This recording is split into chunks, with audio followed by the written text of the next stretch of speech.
Bonsoir à tous. C'est un scandale financier retentissant au sommet de l'État.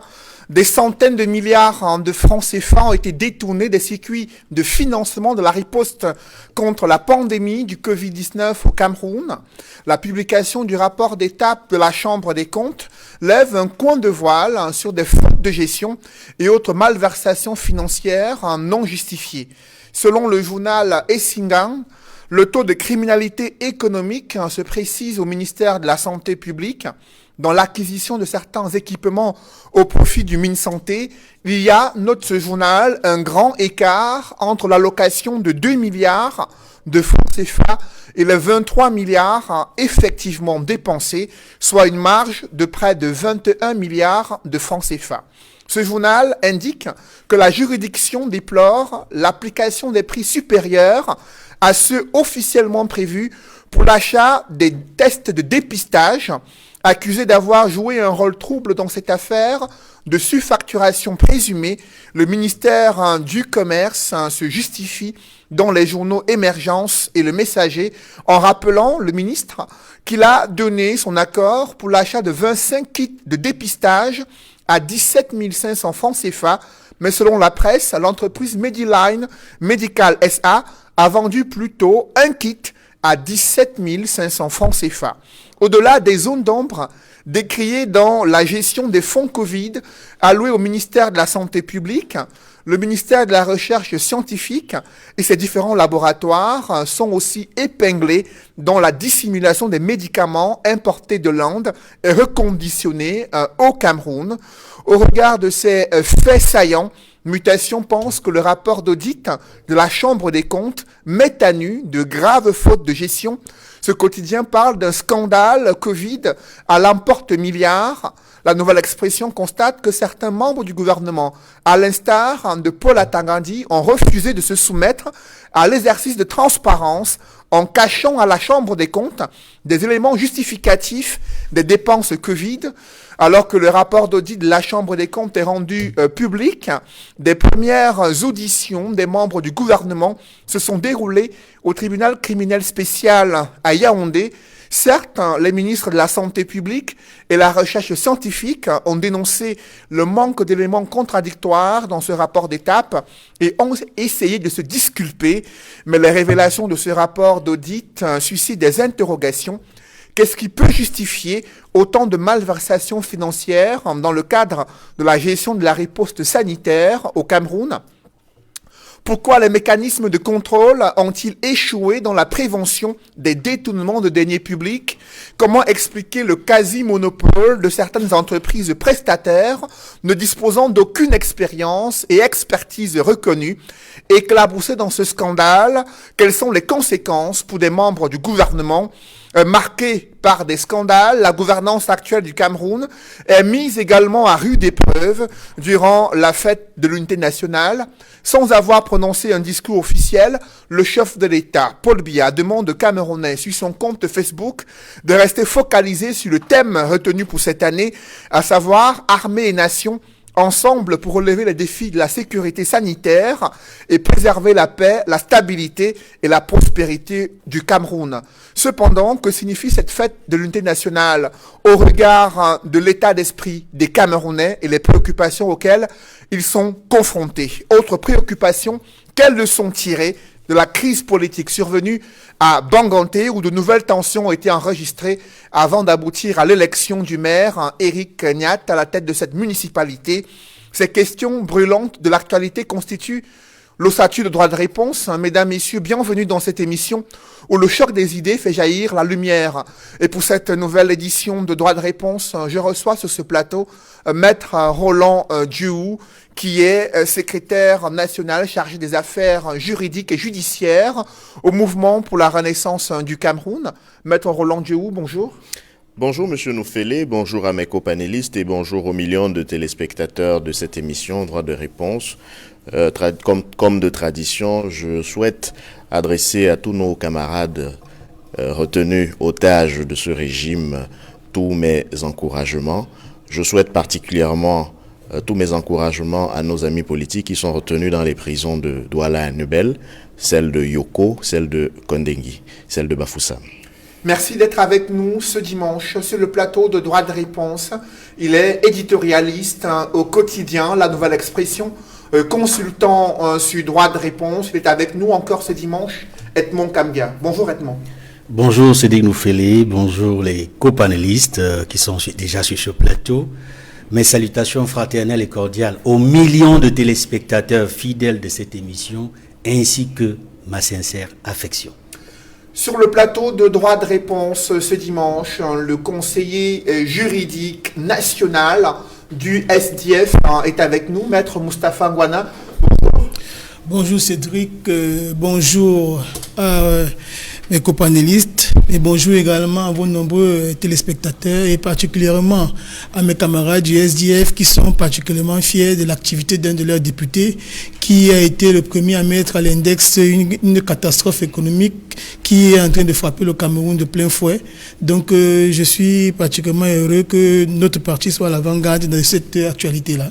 Nous allons en parler dans cette émission. Il nous a rejoint ce dimanche, il fait à peine son entrée sur ce plateau. Il est parti de Garoua pour participer à cette émission. Le professeur Pascal Charlemagne Moussanga-Niamding, membre titulaire du comité central du RDPC, le parti au pouvoir. Professeur Pascal Charlemagne Moussanga-Niamding, bonjour.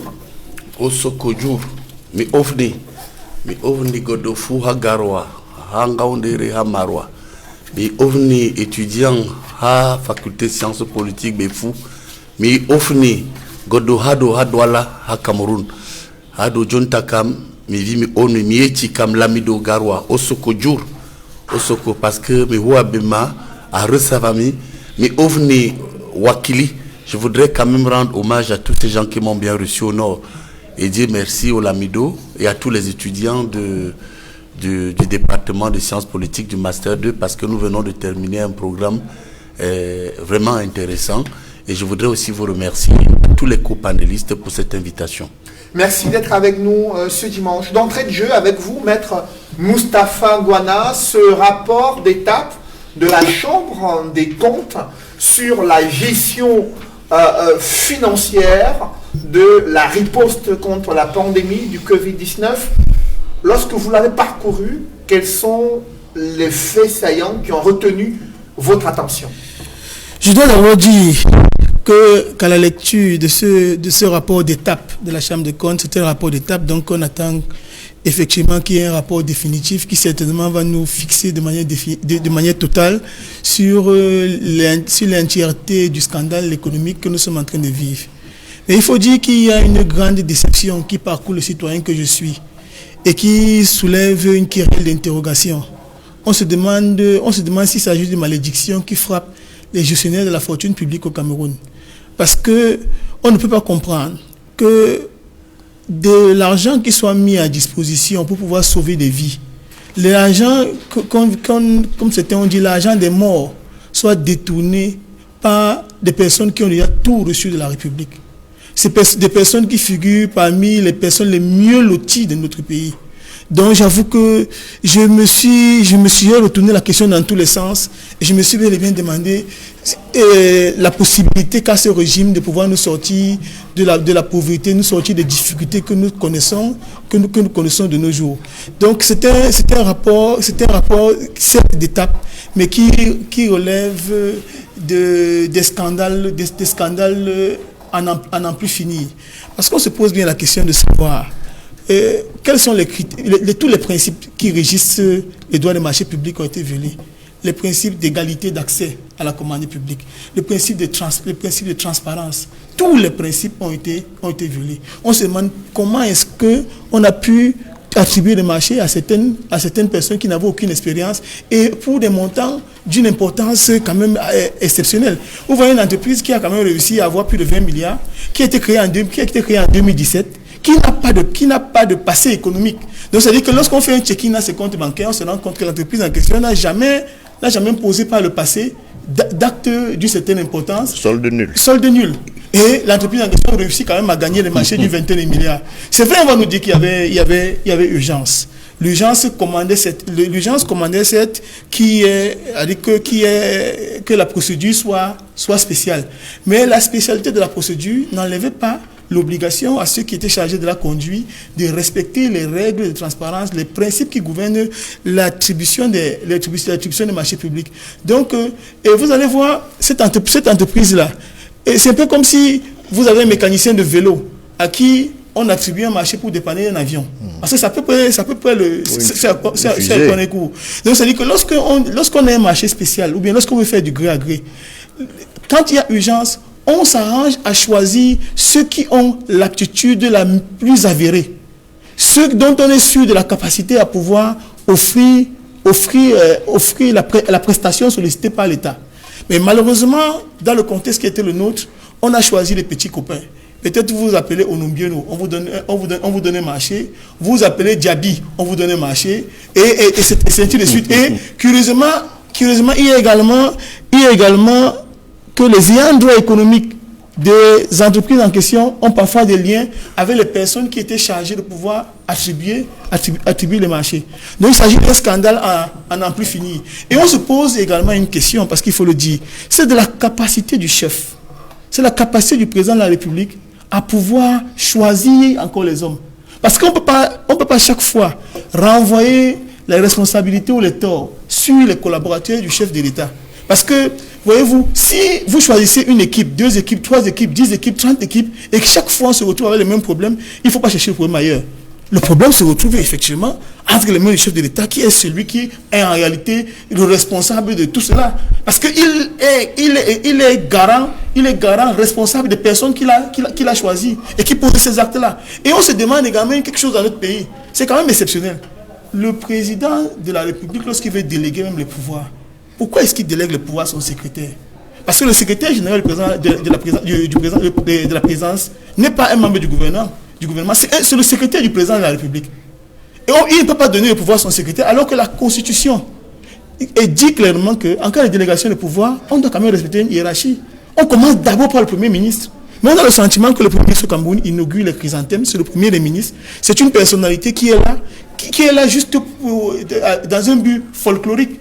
Parce que c'est lui, si on veut créer une task force, qu'il y a des difficultés conjoncturelles comme celle de la Covid-19, la personne qui doit prendre le devant pour pouvoir suppléer, par exemple, l'absence du président de la République, ou bien pour pouvoir animer l'activité gouvernementale. C'est ça même dans la Constitution, c'est le Premier ministre. Mais pourquoi est-ce que c'est le secrétaire du président qui est en train de le faire à chaque fois? Et malheureusement, on ne le fait pas dans un sens qui sauvegarde les intérêts des populations camerounaises. Et nous allons de scandale en scandale. Et permettez-moi de faire cette digression. On n'a pas encore clos avec le scandale de la Cour d'affaires des Nations, qui était également piloté par la même personne. Comment pourriez-vous expliquer que nous avons les stades les plus chers au monde? Nous avons dépassé plus de 1000 milliards, mais nous sommes incapables, si on devait organiser la CAN aujourd'hui, de pouvoir jouer la CAN, alors qu'on est censé l'organiser depuis 2019. C'est-à-dire que c'est un enchevêtrement de scandales financiers à n'en plus finir. Et il faut absolument donc que des véritables thérapeutiques soient trouvés. Et nous qui sommes de l'opposition, ou bien de l'opposition véritable, nous pensons que le chef doit rendre son tablier. Alors, il faut éplucher d'abord ce rapport d'étape sur l'audit des fonds Covid mis à la disposition de plusieurs départements ministériels. Edmond Kamgia, il y a cette curiosité autour d'une entreprise prestataire qui a obtenu un quasi-monopole, pour reprendre les propos de la Chambre des comptes dans son rapport d'État, près de 24 milliards de francs CFA de marché obtenus auprès du ministère de la Santé publique. Cela représente environ 94% des crédits engagés pour lutter contre la pandémie du Covid-19. Et selon la Chambre des comptes, le Cameroun aurait pu économiser 14 milliards de francs CFA si les mêmes marchés avaient été octroyés à une autre entreprise prestataire qui proposait des prix moins exorbitants que ceux de l'entreprise Mediline SA incriminée dans ce rapport. Quelle est votre analyse à ce sujet? D'abord, il faut dire que c'est un constat qui a été effectué par l'enquête menée par la Chambre des comptes. Et cette enquête, comme le disait Maître Moustapha Ngwana, est un rapport d'étape. C'est-à-dire, c'est un rapport qui est basé sur un certain nombre d'administrations qui ont déjà pu être, qui ont fait l'objet de l'enquête de la Chambre des comptes. Il ne s'agit pas de l'ensemble des départements ministériels concernés. Donc il y a un certain nombre d'informations qui ne sont pas toutes les informations attendu dans le cadre du rapport final. Cela est important. Maintenant, sur l'objet de la question que vous posez, notamment sur le montant qui a été attribué à une société, à une entreprise, le montant est jugé effectivement pharaonique, colossal, et l'on s'attendrait à ce que, pour qu'il y ait un tel montant à une société, que celle-ci puisse justifier, n'est-ce pas, d'un fonctionnement, d'un engagement, des actes posés dans le passé ou dans le présent qui montrent qu'ils sont habilités à réagir par les prestations de la manière la plus efficace possible. Maintenant, il faut dire que ceux-là qui ont attribué des marchés à cette société, je crois qu'ils sont interpellés parce qu'ils sont impliqués dans la gestion des fonds Covid, notamment les fonds que le FMI, à travers les 180 milliards dans le cadre de la première phase, a alloués au Cameroun. Il s'explique depuis quelques jours, la plupart des chefs des départements ministériels ou des institutions concernées sur les marchés, sur les montants qui leur ont été attribués dans le cadre, n'est-ce pas, de la gestion des fonds Covid. Et il me semble que chacun de ces chefs de départements ministériels vont apporter les éléments justificatifs, n'est-ce pas, de l'utilisation de ces fonds-là. Et cela permettrait de mieux comprendre pourquoi est-ce qu'une telle entreprise a pu bénéficier d'un tel montant. Il reviendra, n'est-ce pas, à partir du contradictoire, parce qu'il faut le rappeler également, la plupart des chefs des institutions ou des responsables des institutions qui ont été interpellés jusqu'à présent, et même le Premier ministre qui a dû déposer des auditions, sont présumées innocentes en attendant que l'enquête même du TCS permette d'établir les responsabilités sur les auteurs, les co-auteurs et les complicités dans le cadre de la gestion des détournements des fonds publics pour lesquels la Chambre de comptes a produit ce rapport d'étape. Cela dit, il faut situer le contexte dans lequel tout se passe. Le contexte est celui où, après une interpellation faite par un député du SDF sur la gestion des fonds de Covid par le ministre de la Santé, où lequel ministre a retrouvé, n'est-ce pas, un certain nombre de dérives pour lesquelles il faudrait apporter des précisions, cela a suscité, n'est-ce pas, au niveau de la communauté nationale, même de la communauté internationale, notamment des institutions financières, dont le FMI, la nécessité de voir si les fonds qui ont été alloués au Cameroun ont été bien gérés. Et c'est la raison pour laquelle nous nous retrouvons dans une situation comme celle-ci, où tous les Camerounais et tous les amis du Cameroun, quand il parle des amis du Cameroun, ce sont les institutions financières, ce sont les pays amis, veulent savoir s'il y a eu, quel a été le degré de transparence ou de manque de transparence dans la gestion des fonds du Covid. C'est ce que je pourrais dire pour l'instant, en attendant de revenir plus en profondeur sur la question. Après vos vêtements, Maître Roland Djouvou, lorsque vous parcourez ce rapport d'étape et vous observez une conclusion partielle en la Chambre des comptes qui dit que le Cameroun pourrait économiser 14 milliards de francs CFA si un monopole n'avait pas été octroyé à une entreprise dont l'expérience et l'expertise ne sont pas avérées, selon l'enquête menée par la Chambre des comptes. Comment vous réagissez ? Je préfère préciser que dans le rapport de la Chambre des comptes, ça c'est sur les marchés qui ont été passés dans le cadre du matériel de riposte à la Covid, à la société dont vous avez fait cas tout à l'heure. Parce que les 14 milliards, c'est ce qu'on aurait économisé si on n'avait pas attribué cette partie des marchés-là. Parce qu'il y a d'autres marchés. Oui, tout à fait. On n'a pas compté. Le 14 milliards ne tient pas compte, par exemple, de l'importation fictive des médicaments. Il y a un préjudice économique sur ce cas précis-là aussi. Et d'autres cas comme ça. Donc, ce que je veux dire, c'est que non, ne minimisons pas le manque gagné à ce 14 milliards seulement. Il y a un énorme manque à gagner quand on lit de fond en comble ce rapport d'étape de la Chambre des comptes. Ce qui me donne le sentiment, et je vais manifester mon intérêt d'avoir suivi tout à l'heure Maître Moustapha Ngouagna. Est-ce que nous sommes maudits? Est-ce que nous sommes dans un pays qui est finalement incapable de montrer une certaine rigueur dans la gestion de la chose publique? Est-ce que nous ne digérons pas au lieu de gérer la chose publique? Est-ce que ce n'est pas devenu simplement un mode de vie quand on est au gouvernement du Cameroun.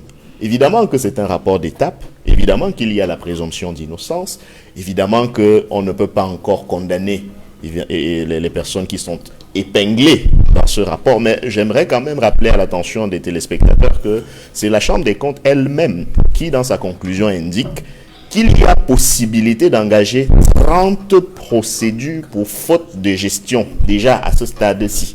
C'est-à-dire que pour la Chambre des comptes elle-même, elle estime que environ 30 procédures pour faute de gestion peuvent déjà être engagées.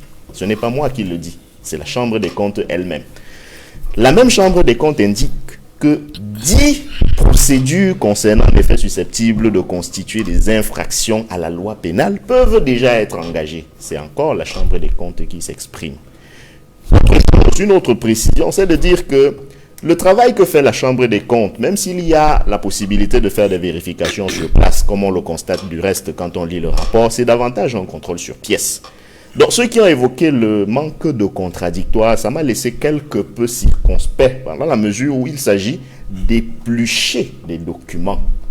En fait, ce qu'on attend de ces administrations, c'est qu'elles mettent précisément ces documents, cette documentation à la disposition de la Chambre des comptes. Quand cela a été fait, la Chambre des comptes a un miroir qui s'appelle la loi. D'abord, celle qui organise le fonctionnement, le fonctionnement du budget au Cameroun. De la dépense publique. De la dépense publique de manière globale. Bravo. Et ensuite, les règles de son fonctionnement à elle-même en tant que chambre ou composition de la Cour suprême. Elle examine les documents qui sont mis à sa disposition à l'aune de ces règles de fonctionnement, de ces règles de la dépense publique et identifie ce qu'il y a comme écart. Et c'est sur la base de ces écarts-là qu'elle fait un rapport. Donc, le contradictoire ici, c'est comme si on estime qu'il s'agit d'un procès qui va être ouvert et que les uns et les autres vont expliquer pourquoi ils ont donné tel marché plutôt à telle société qui n'avait pas d'activité de 2017 à 2020. Non, il ne s'agit pas de ça. Il y a des règles qui président à la passation des marchés.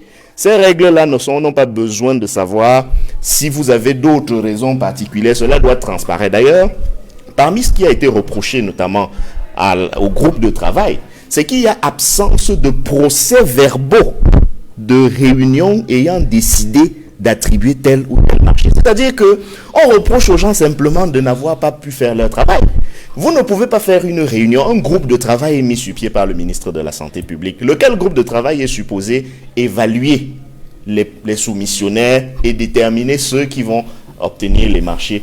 Un groupe de travail fait des propositions de soumissionnaires ou d'adjudicataires sans qu'il y ait un procès verbal qui rende compte de quels sont les critères précisément qu'ils ont mis en exergue pour attribuer les 10 marchés, ne rend pas compte de ce qu'il y a eu comme débat au sein du dit groupe de travail. Et vous retrouvez dedans des adjudicataires qui ont des noms qui se rapprochent, à s'y méprendre, de ceux des personnes qui dirigent les 10 groupes de travail avec lesquels ils ont du reste, d'après le rapport de la Chambre des comptes, des liens de parenté. Et je serais pas surpris si on cherchait les bénéficiaires effectifs.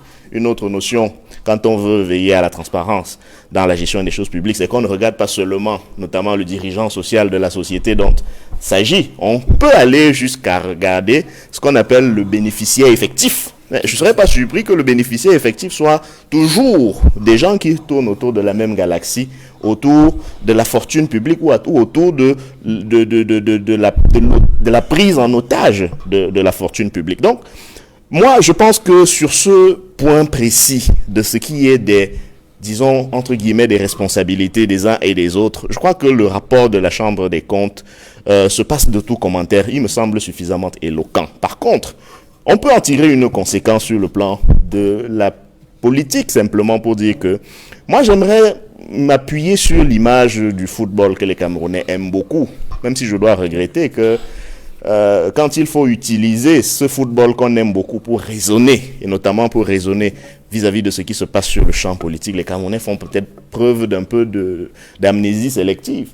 Si on fait l'allégorie du football appliqué à la gestion de notre pays, on peut dire que le président de la République, même de fait, comme celui qui est là actuellement, peut être considéré comme l'entraîneur. C'est le coach. Et il a une équipe qu'il met sur le stade. Une équipe qui est dirigée sur le terrain par un capitaine.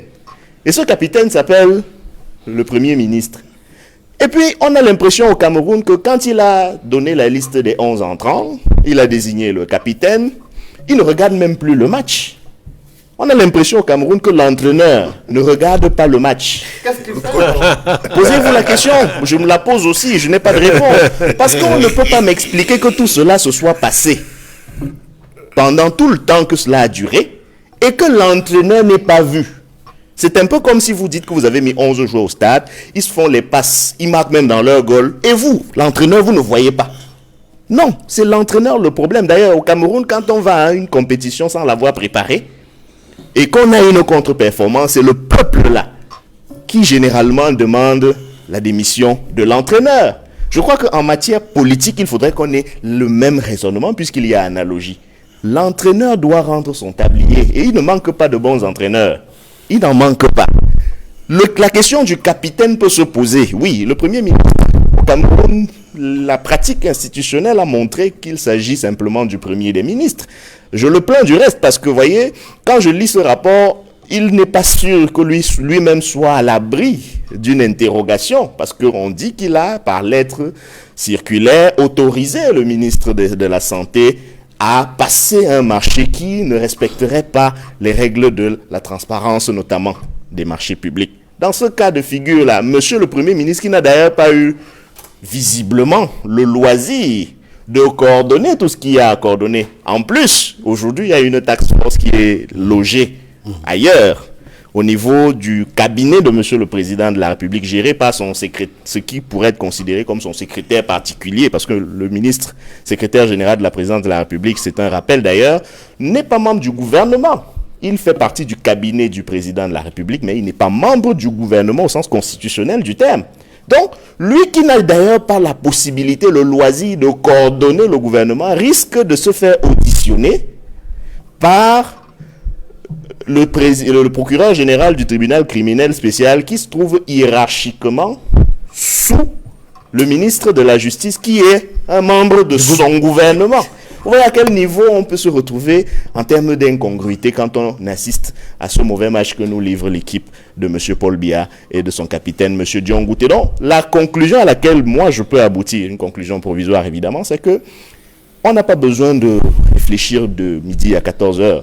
On a simplement à constater que l'entraîneur de l'équipe Cameroun est un entraîneur incompétent qui, une fois qu'il a fait le classement des 11 joueurs entrants, se tourne et va se murer, va se cacher dans une tour d'ivoire où personne ne le voit.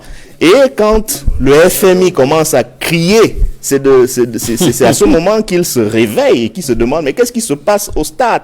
Quand il revient, il essaye de chercher 2 ou 3 kidam qu'il va offrir en holocauste à la vindicte populaire, sans que cette dernière phrase ne soit considérée comme une phrase d'exonération des responsabilités que peuvent avoir éventuellement ces derniers dans le scandale, le Covid-Gate, que nous sommes en train d'étudier aujourd'hui. Et le FMI a été contacté par Equinox Télévision dans le cadre de l'enquête sur le scandale lié aux malversations financières pour la gestion de la crise sanitaire. Professeur Pascal Charlemagne Messanga-Nyamding, un porte-parole du FMI, a confirmé que le gouvernement a pris des engagements après avoir contracté 203 milliards de francs CFA en 2 phases durant l'année 2020. Ces engagements étaient, la première des choses, publier les bénéficiaires, rendre publics les contrats et l'identité des bénéficiaires effectifs. Ensuite, rendre public les dépenses semestrielles des fonds Covid et un audit indépendant sur la gestion globale de la crise sanitaire. Pensez-vous que ce rapport d'étape a été fait sous pression du Fonds monétaire international? Quelle analyse faites-vous des faits saillants évoqués dans ce rapport? Je crois que il ne faut pas se tromper de débat, effectivement. Il s'agit d'abord d'un débat qui concerne le Cameroun et qui pose au cœur de la réflexion les questions de gouvernance. Je rejoins tous ceux qui m'ont précédé ici et qui l'ont évoqué. Concernant votre question, qui a deux volets, d'abord, est-ce qu'il y a eu pression du FMI? Vous savez que les États entretiennent un type de relation et mènent certaines actions dans deux cadres. Le premier cadre est l'action bilatérale. Ce sont les relations que les États entretiennent avec d'autres États. Et le deuxième cadre relève de l'action multilatérale. C'est-à-dire, c'est dans le cadre des organisations internationales. Et le FMI, qui est elle-même, ça il faut le reconnaître, c'est une institution financière, mais sa compétence est universelle et sa vocation est financière.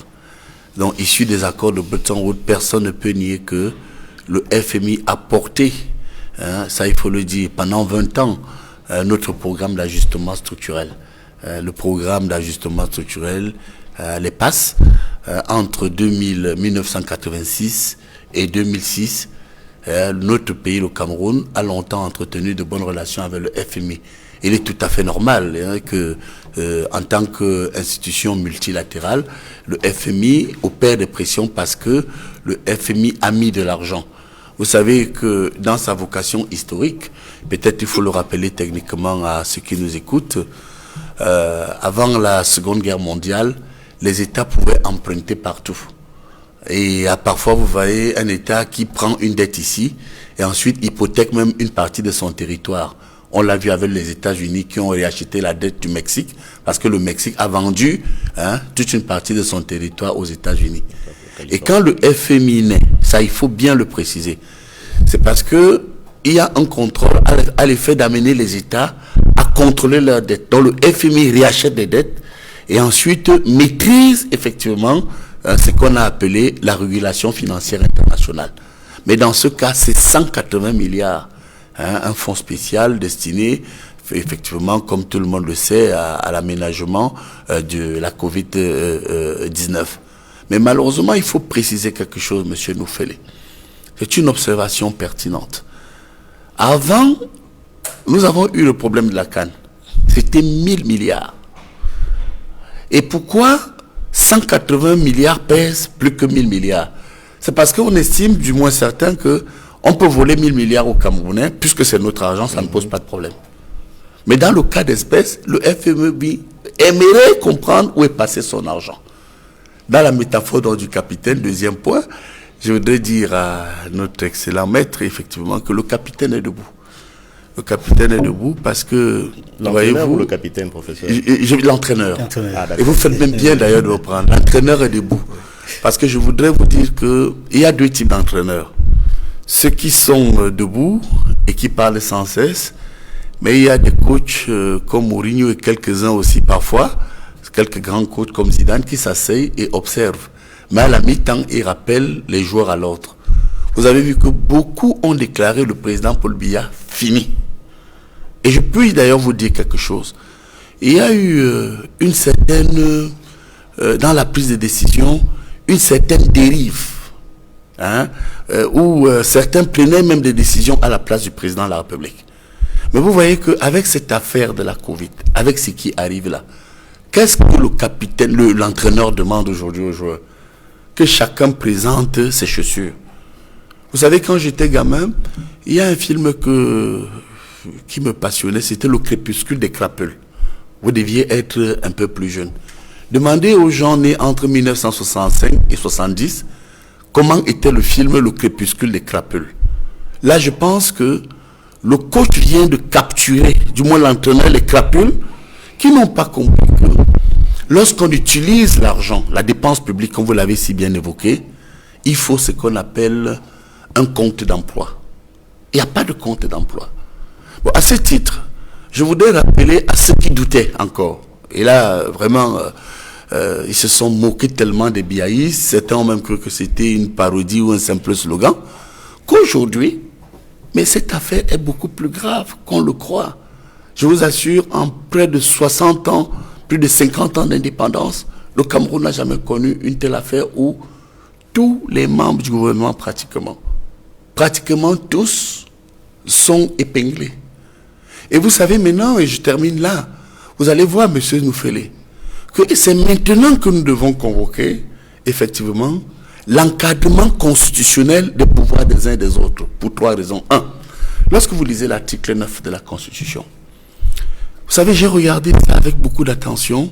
N'oubliez pas que le président dispose, dans l'alinéa 1, il peut décider par décret de convoquer l'état d'urgence. On a l'impression que c'est ce qui arrive là. Et de 2, il peut décider de l'état d'exception. Parce que quand, vous voyez, le Premier ministre est engagé, le secrétaire général de la présidence est engagé et quelques membres du gouvernement, mais c'est l'état d'exception. Et la Constitution lui donne cette possibilité. On peut aller au deuxième point, l'article 10, où il nomme. Et c'est lui, le coach que vous avez évoqué, qui, conformément à l'article 11, fixe les missions des membres du gouvernement. Il se rend compte que ce n'est pas volé. Ce n'est pas détourné. Vous avez vu qu'à un moment donné, et quelqu'un l'a bien dit ici avant moi, qu'à un moment donné, conformément à cet article 10, où c'est lui qui fixe les attributions. Il fixe les attributions. C'est constitutionnel. C'est pourquoi j'ai parlé en offre à quelqu'un, quelque part à Garoua, qu'il s'agit de la part de l'acte posé par le président de la République, de la prise en main du pouvoir constituant originel. C'est-à-dire, les gens ont pensé qu'ils pouvaient remplacer le président Paul Biya. Lorsque vous voyez, par exemple, le secrétaire général de la présidence de la République, qui écrit à un ministre, qui instruit un ministre, c'est anticonstitutionnel. Je vous assure que, en y mettant un peu plus de rigueur, vous allez constater que même le président de la République, lorsqu'on regarde la dévolution du pouvoir constituant originel, du moins le pouvoir présidentiel, le président fixe les attributions. Article 10, article 11, c'est le président qui attribue au chef au gouvernement les missions qui lui sont dévolues. Mais lorsqu'il doit le rappeler, c'est le secrétaire général de la présidence passe, et je termine là, par le secrétariat général du Premier ministre, qui lui-même, le Premier ministre, se saisit de ça, et conformément à l'article 12 de la Constitution, il conduit ainsi l'action du gouvernement. Donc voilà donc une dérive, une vraie dérive qui fait que l'entraîneur est là.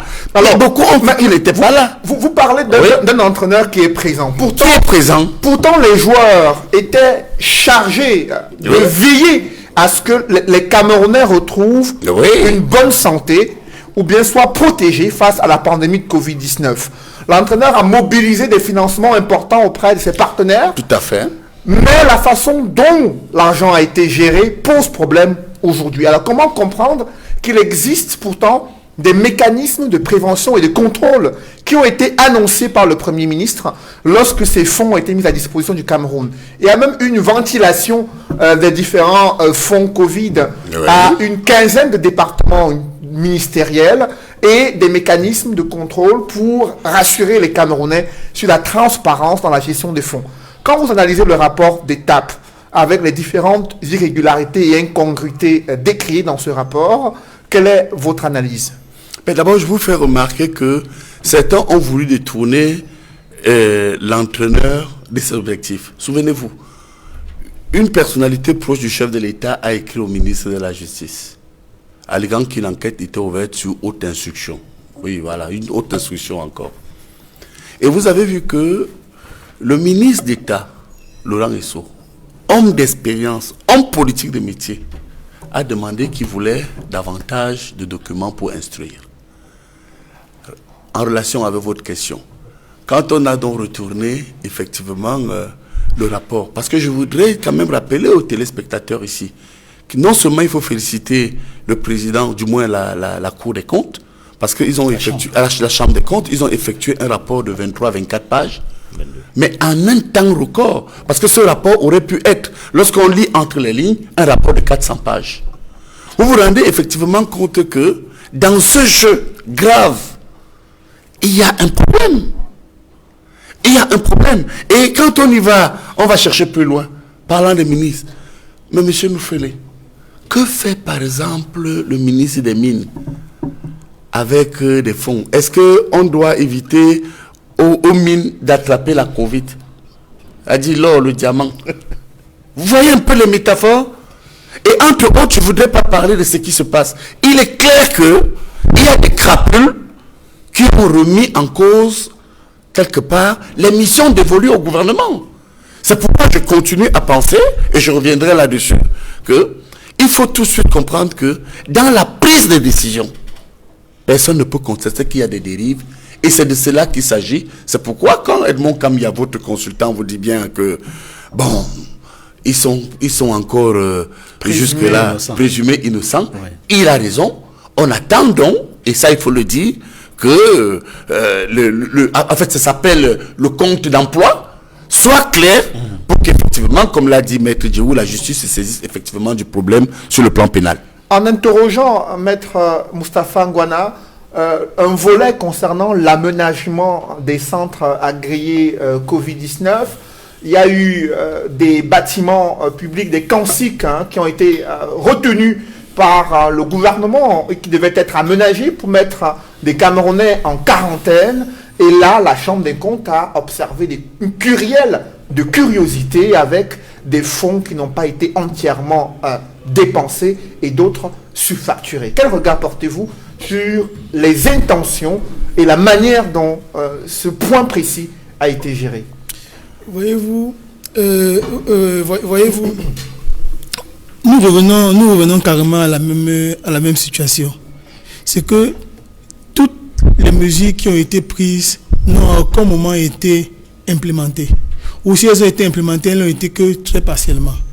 Il y a même des ministres qui ont refusé de transmettre de la documentation pour que la Chambre des comptes puisse travailler. Alors que de par la loi, ils sont tenus de transmettre les documents en question pour que la Chambre des comptes puisse faire son travail. Et quand vous parlez de tous les centres spéciaux qui ont été créés, il y en a même qui ont été créés dans des stades alors qu'on savait qu'il y avait de la canne. Il y avait la canne qui allait arriver et qui malheureusement ont dû être démantelés de manière précipitée. Il y a, comme je l'ai dit tout à l'heure, une question de cohérence dans l'action gouvernementale. C'est une question de cohérence dans l'action gouvernementale. On dit, vous allez réquisitionner les CANSIC. Combien de CANSIC ont été réquisitionnés? Combien de CANSIC ont été réquisitionnés? Quels sont les derniers qui ont été mis à disposition? Combien a-t-on véritablement dépensé? Il parlait tout à l'heure de compte d'emploi. On n'a aucun élément pour pouvoir, à ce niveau-ci, tabler véritablement. Parce que quand on a dit, c'est un rapport d'étape. Peut-être que lorsque nous aurons le rapport définitif, on aura suffisamment d'éléments pour pouvoir tabler sur ces questions-là. Mais pour l'heure, il est constant que les choses ont été faites à l'emporte-pièce, les choses ont été faites de manière approximative, et il est impossible à ce jour de pouvoir dire avec certitude ce qui a été fait de l'argent qui a été débloqué. Mais une chose est constante, c'est que les procédures ont été violées. Le rapport vous dit qu'il y a des fautes de gestion, au moins une trentaine. Le même rapport, parce qu'il faut le dire, à la Chambre des comptes, vous avez des magistrats hors hiérarchie. C'est des magistrats hors hiérarchie, donc ils sont au sommet de la hiérarchie. Et très expérimentés. Très expérimentés. Donc quand ils vous disent qu'il y a des procédures pénales qui vont être engagées, ce n'est pas juste des paroles qui sont avancées à l'emporte-pièce. Donc il y a quand même des éléments de certitude. C'est là où je rejoins mon ami Roland Djihou sur le fait qu'il s'agissait quand même d'un contrôle sur pièce. Parce que, et c'est pourquoi certains qui ont même vendu les dons qu'ils avaient reçus, se sont refusés à transmettre les documents qui allaient certainement davantage les compromettre. Parce qu'ils connaissent la conséquence de tout cela. Donc, s'il y avait eu transmission de documents, forcément, leur situation aurait été encore beaucoup plus accablante. Voilà. Mais il faut également dire une chose sur laquelle on n'est pas revenu tout à l'heure, c'est qu'aujourd'hui, il y a une certaine opinion qui va certainement vouloir, parce que le secrétaire général du ministère de la Santé n'est plus là, de vouloir tout mettre sur l'État. Le secrétaire chargé des pandémies. Bien sûr. Puisqu'il n'est plus le défunt Lamido. Comme le défunt Lamido n'est plus là, il y a déjà dans l'opinion comme une volonté de tout mettre sur sa tête, de tout mettre sur son dos. Il faudrait. Oui, mais attendez, sans vous couper.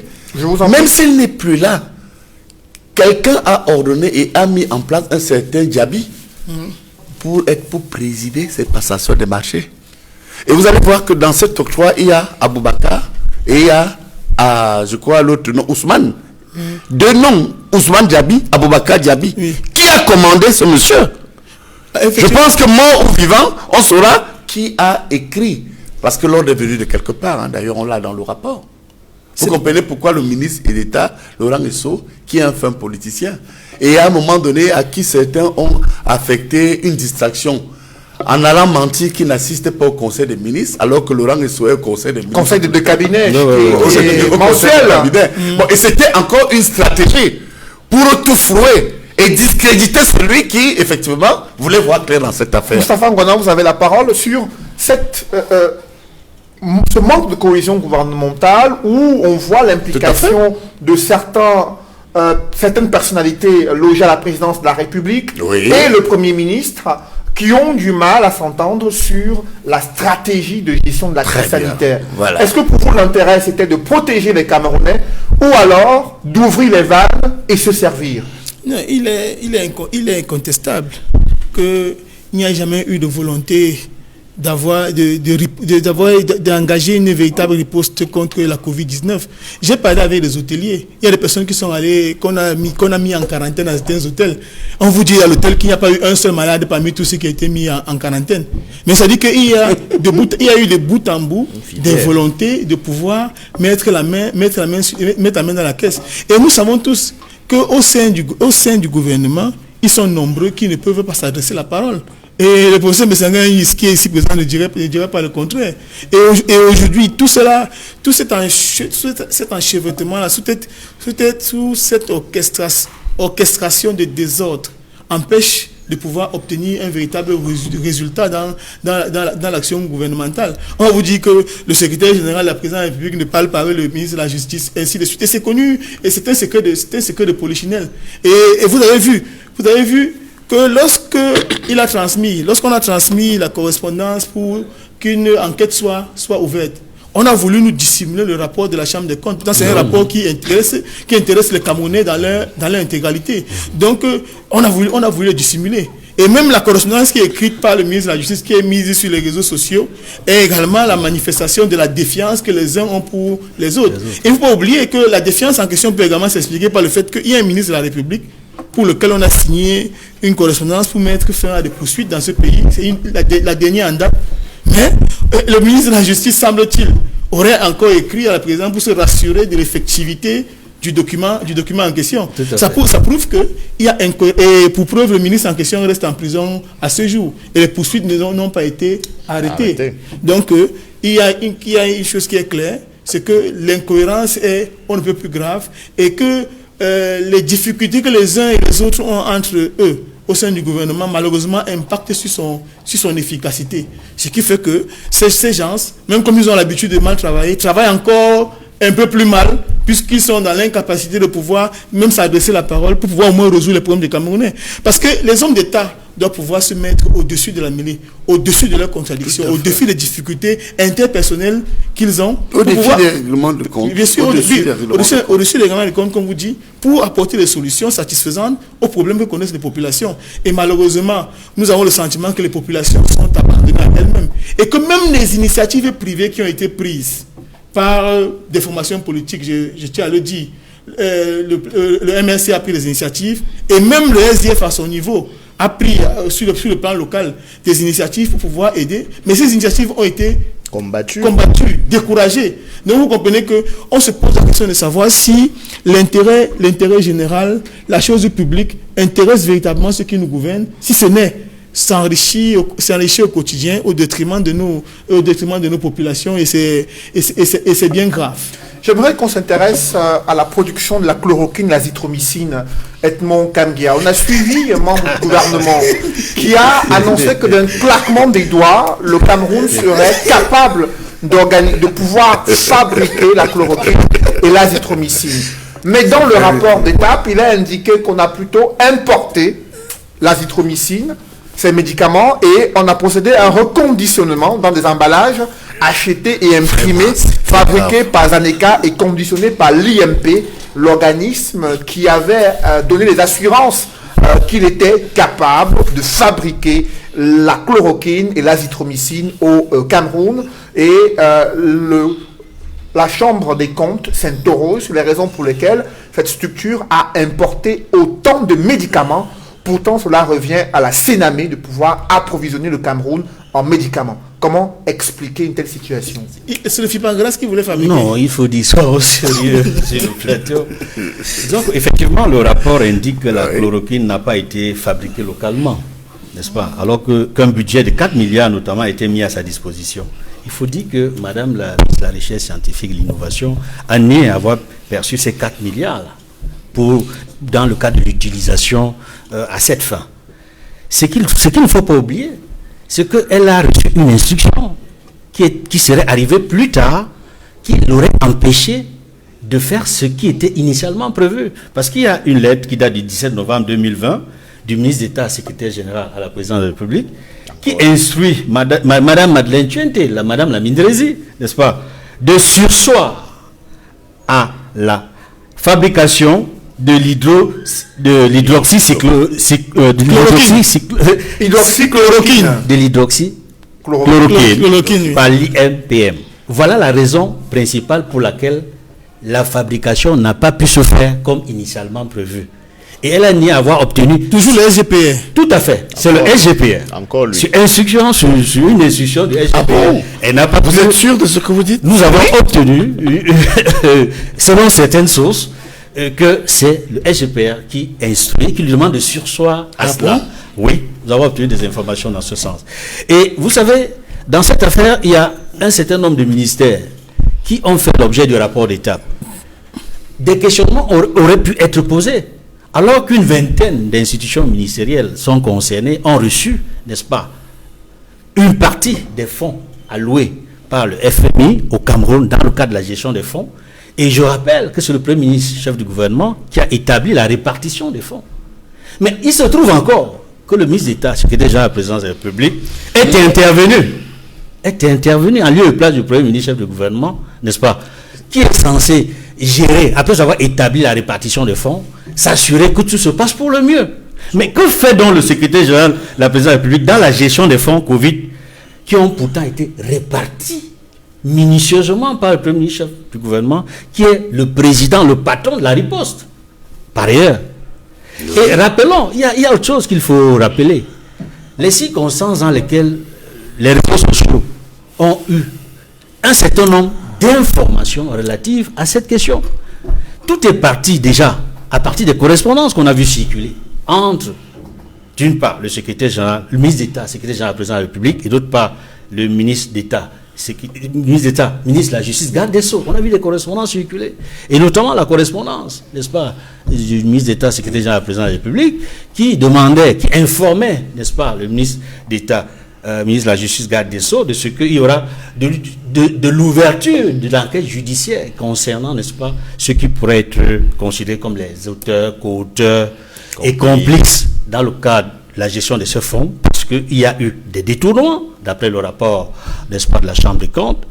On voit bien, rappelez-vous, que le ministre d'État, ministre de la Justice, garde des Sceaux, a pris la précaution de demander, n'est-ce pas, à celui qui lui a adressé cette missive que, mais je ne vois pas la pièce jointe. Je ne vois pas la pièce jointe. Sur quelle base vous me demandez de faire ce travail-là? On voulait biaiser. Parce qu'il y a eu des interrogations et il était important pour le ministre d'État, secrétaire général président de la République, de s'assurer que si je dois travailler, il faut que j'ai la documentation. Pourquoi est-ce qu'elle n'est pas jointe? Ministre d'État, ministre de la Justice. Ministre de la Justice. Oui, ministre d'État, ministre de la Justice. C'est ça. Il fallait qu'il ait la pièce jointe. Et par la suite, on se rend compte que il y a eu un déclenchement du processus au niveau du TCS.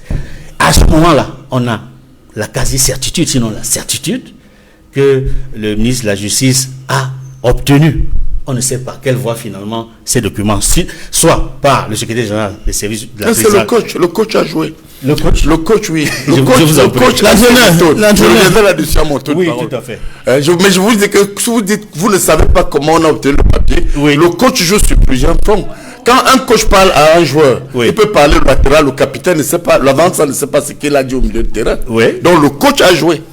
Oui. Vous avez la parole. Oui. Donc, je voudrais donc dire que lorsque les informations sont ainsi ventilées dans les réseaux sociaux, c'est dans quel intérêt? Et qui le fait? Et dans quel but? N'oubliez pas que très récemment, on a assisté à la naissance ou à la création d'une nouvelle task force. N'est-ce pas? Qui est coordonnée par qui? Qui est coordonnée par celui-là même qui a coordonné la précédente task force. relative à la gestion de la CAN et dont on attend encore aujourd'hui le bilan de la gestion. On ne sait pas comment a été géré les milliards dans le cadre de la CAN 2019 qui a glissé en 2022. Et aujourd'hui, on a l'impression, dans certains milieux, que le fait qu'il y ait eu une ventilation inhabituelle des documents sur les réseaux sociaux, le fait qu'il y ait eu un choix particulier pour le rapport d'État concernant un certain nombre de ministères, notamment le MINAT, notamment la santé, MINRESI, Éducation nationale. Pourquoi ces institutions d'abord, pourquoi pas d'autres également dans le premier rapport d'État? Parce que certains se demandent également qu'il eût été judicieux pour la Chambre des comptes de finir son travail, d'avoir un rapport final et à ce moment-là, de remettre à qui de droit le rapport final et le déclenchement des actions serait aller de manière moins suspecte, de manière moins controversée.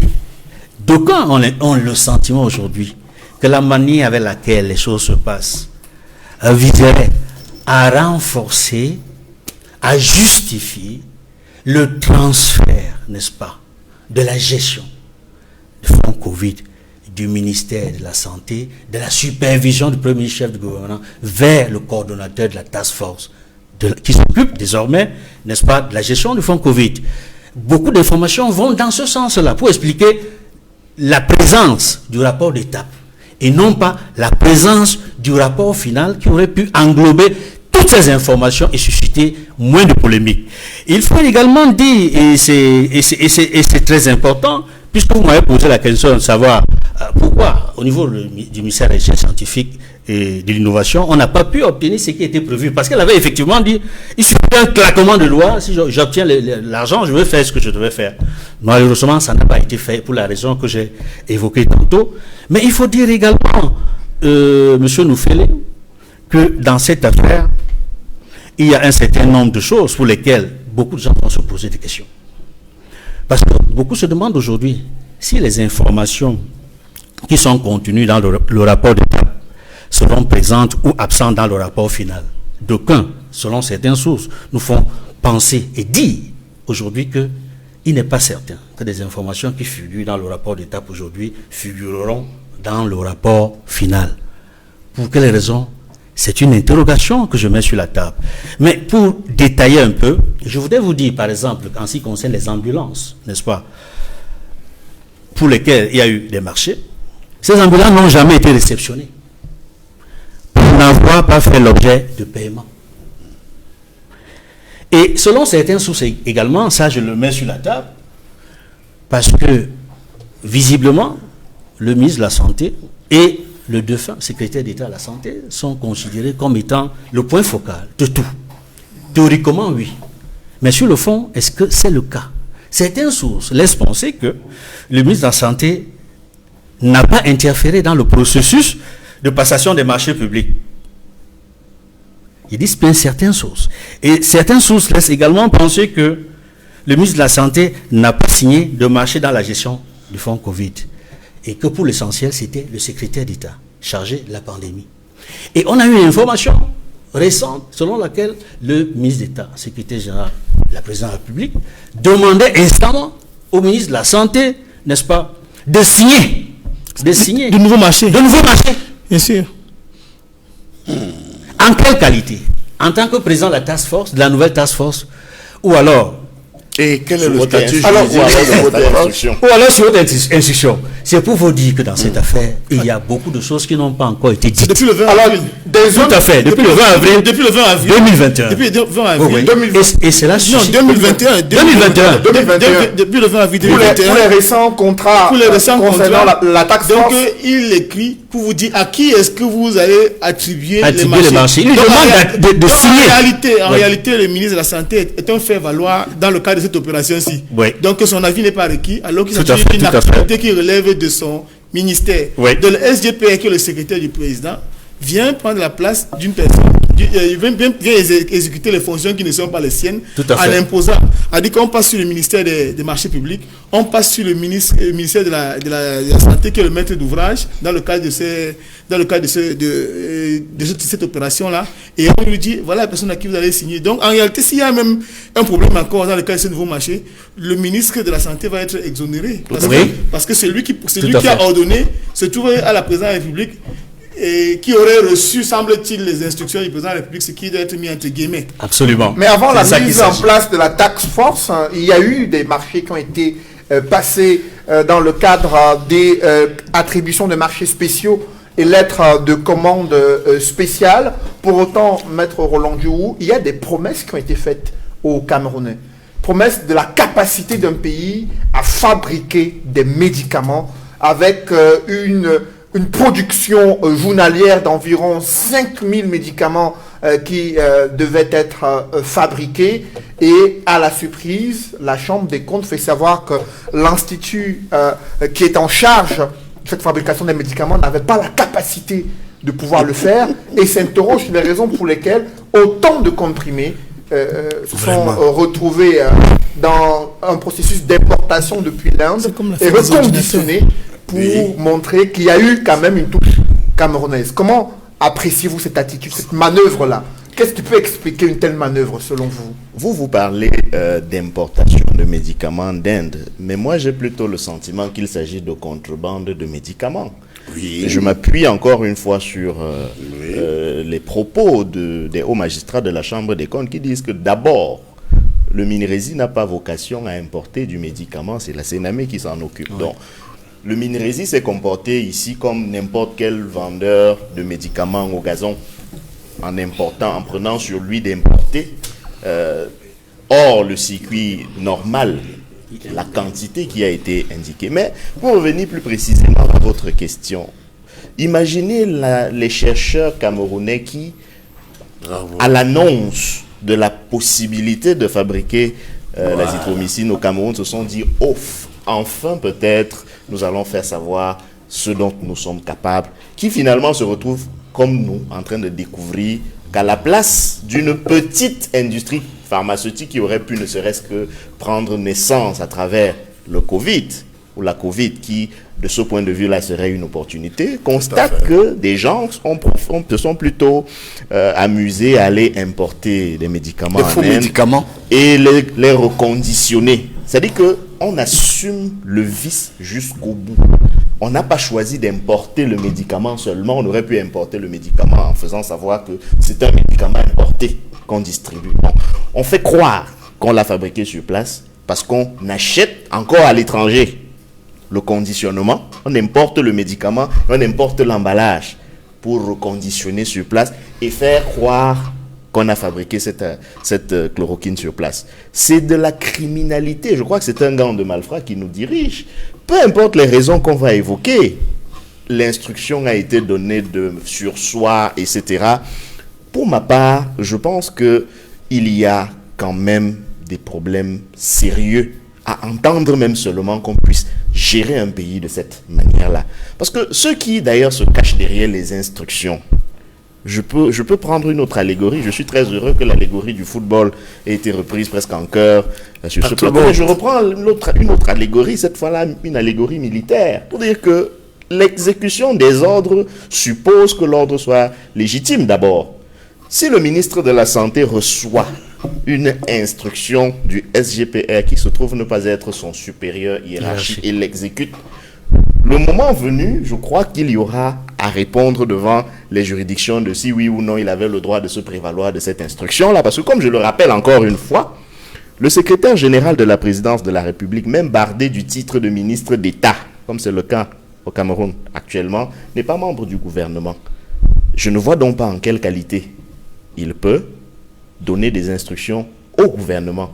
Il est chargé d'assurer le secrétariat du président de la République. Mais il dit dans une correspondance que ce même président l'a fait ordonnateur des fonds Covid et à ce titre, j'adore votre expression. J'adore votre expression, monsieur. Ventiler ou bien vérifier les ventilations j'adore votre expression. Des fonds Covid. J'adore votre expression, monsieur Noufele, parce que vous dites qu'il dit lui-même. C'est lui qui dit.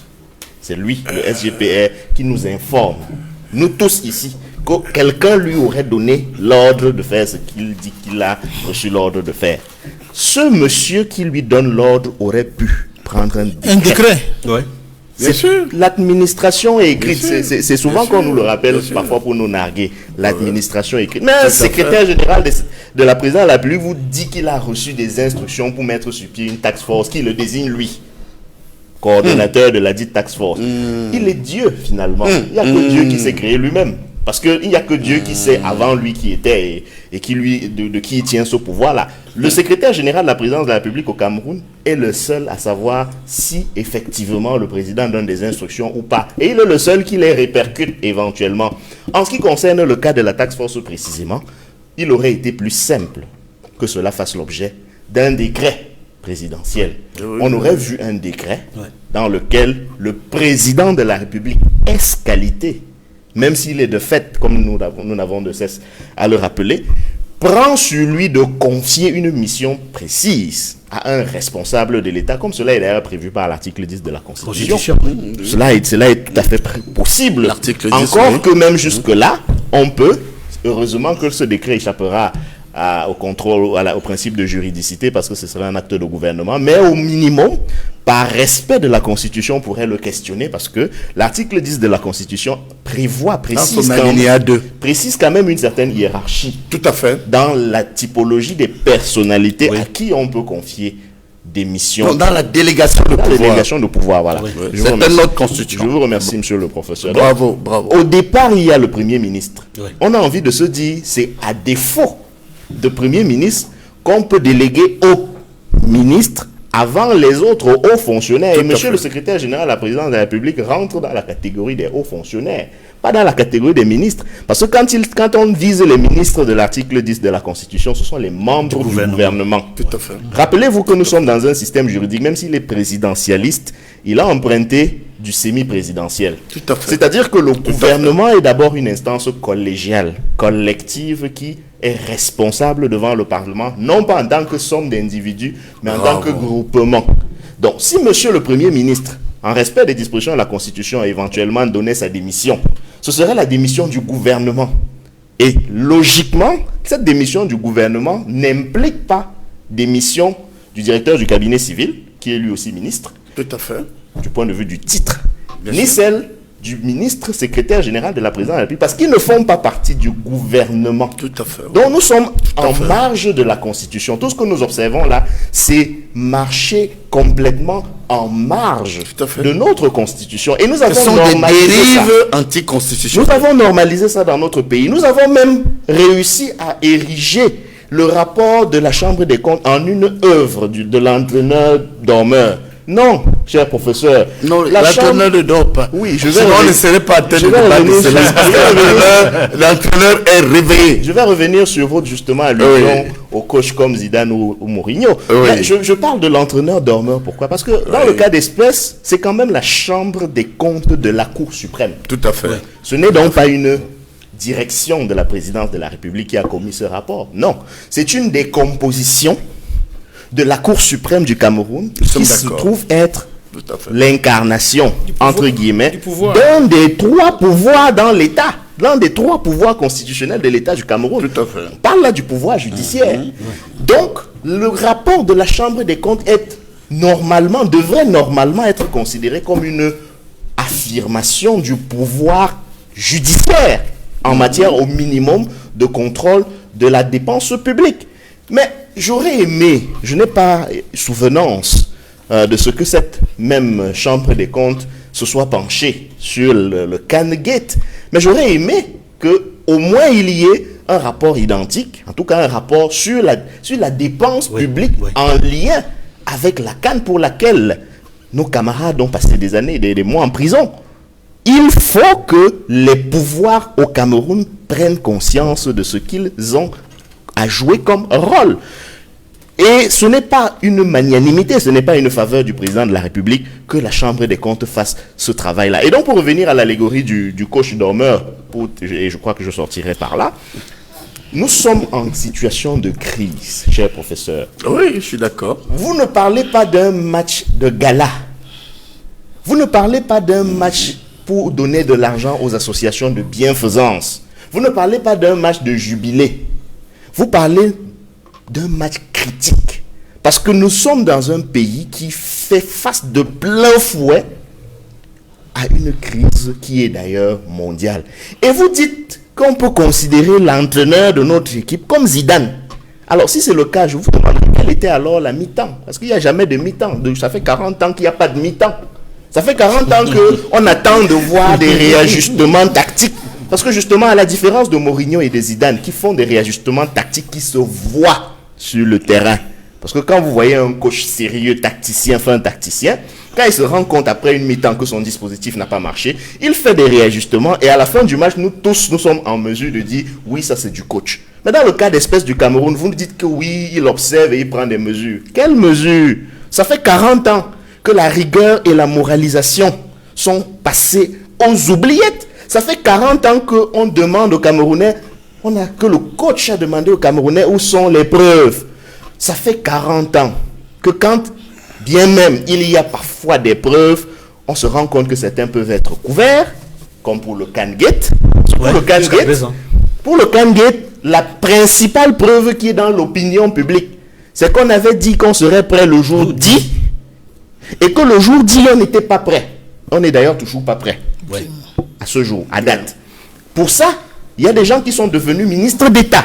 Ouais. C'est un réajustement tactique du coach, ministre d'État, alors qu'on a été incapable de conduire un projet comme celui-là à bon port. Je n'en suis pas certain. Alors justement, je vous prie de me donner 5 secondes. Oui, Roland, je vous prie de me donner 5 secondes. Autre chose, c'est que je ne pourrais pas me permettre de ne pas indexer l'attitude de garçons manqués, de garçons, de délinquants, de certains membres du gouvernement qui, interpellés par la Chambre des comptes relevant du pouvoir judiciaire, répondent laconiquement que en ce qui nous concerne, en ce qui concerne notre département ministériel, nous avons fait tout ce qui était à faire et il n'y a rien à regarder circuler. Dans un pays sérieux, une attitude de cette nature-là, et je suis très amusé que ce soit l'attitude d'un ministère qui aime souvent rappeler à l'attention, notamment de ceux qui exercent les libertés publiques et politiques, qu'il faut respecter la loi. Je suis très amusé que cela vienne de ce ministère-là. Alors justement, il y a la question de la preuve qui a été plusieurs fois posée par le chef de l'État demandant où sont les preuves.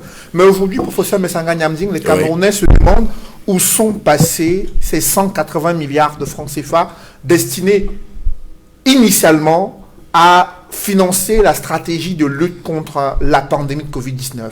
Lorsque vous observez la stratégie de riposte mise en œuvre par le gouvernement, avez-vous le sentiment que 180 milliards de francs CFA ont été effectivement mobilisés pour protéger les Camerounais, pour renforcer le système de santé et pour sensibiliser les Camerounais sur les dangers auxquels ils sont exposés? Oui, d'abord, je vais être clair. Si le problème est posé aujourd'hui, c'est parce que le coach, mon maître politique Paul Biya, a joué sur plusieurs fronts. D'abord, restons dans la métaphore footballistique qui est très belle. Je vous remercie d'ailleurs, maître. Le coach Paul Biya fait plusieurs compétitions. Vous savez, lorsque vous observez des équipes, il y a la Champions League, il y a le championnat national, il y a les coupes de la Gambardella. Et vous allez voir que le coach a ramené des trophées dans la réalité même du football. On a été à la finale de la Coupe intercontinentale. C'est sur ce coach que nous avons connu toutes nos Coupes du monde. C'est sur ce coach que le Cameroun a même gagné pour la première fois ces 6 ou 7 trophées. Pour parler réellement des Lions. Mais dans la métaphore, le coach est dans un autre front. Le front de la Covid. C'est une autre compétition. Parce que le coach Paul Biya a quand même gagné des victoires. Il a ramené le trophée de la démocratie pluraliste. On a le Parlement, on a les régionales, on a les municipales, etc. Mais ramenez donc à ce qui nous préoccupe une autre compétition du coach, où il voit que ça dandine. Mais écoutez, qu'est-ce qu'il a fait? Il a dit qu'il veut voir clair pour continuer à gagner. C'est lui qui répond de tout. D'ailleurs, quand on dit l'article 11, d'ailleurs, vous avez bien fait d'évoquer une fois de plus la Constitution, c'est lui qui fixe le cap. Le programme, l'action du gouvernement est fixée par le président de la République. Ça veut dire que le coach vous dit, jouez à une touche de balle. Mais les gars sont en train de faire n'importe quoi. Ils portent le ballon individuellement, chacun va à gauche, chacun va à droite. Il dit non, c'est pas ça. Et il réalise donc que la consigne donnée, qui n'est pas le vol, qui n'est pas le détournement de deniers publics. Mais revenons-en.